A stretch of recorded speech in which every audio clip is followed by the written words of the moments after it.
amazing the amount of money you can make with meme coins, isn't it? But here's one thing that most people don't realize is that a lot of times you have, and it doesn't really matter what coin that is. I'm just picking this one at random, but any coin you're going to be looking at, if you look deeply enough, you're going to find something really interesting. Here we are on Dexscreener. We're going to go into the top trader tab.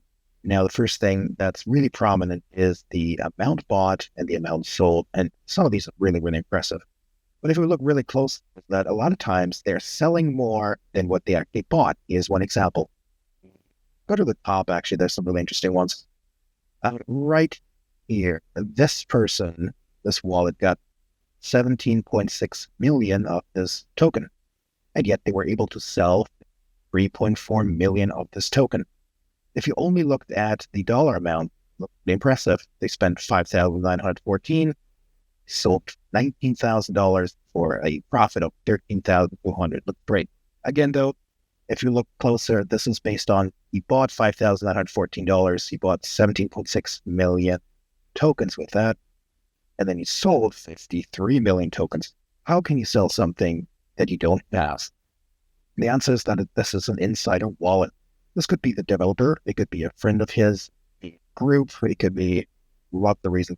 But generally speaking, you're seeing this a lot on virtually any coin, even the quote-unquote reputable ones. Another example here, this one is even more blatant. This one didn't buy anything, and yet somehow was able to sell 8.5 million of these tokens for a beautiful profit of $11,200. And we see this over and over again. This one is another one. Spent $2,000 for 1.6 million of this token, but sold 27 million. Again, how do you sell something you don't have? It's because someone gave it to you, and this is not going to be showing up here. Here's yet another example of someone selling 16.5 million tokens that they never actually bought.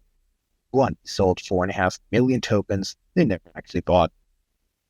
Again, we're looking at insiders here, and this is something to really keep in mind. When you're hearing these big numbers, these big gains that people are making, does it happen? Yes, it can. But the vast majority of those who are walking away with a lot of money are insiders. And unless you're one of them, your chances of actually snapping these little gold coins up is pretty thin. We're going to go into how you are going to improve your chances in another video, but this is really, really important for you to understand. Dexscreener, pick your coin, go to top traders, and then this is what you're going to see. The more you see this, the bigger of a red flag this should be. But even really, really good projects tend to have at least some of this. But the more you have, the less quality, in my opinion, these tokens tend to be. Because again, that means there's a lot of insiders holding and just waiting to dump on you.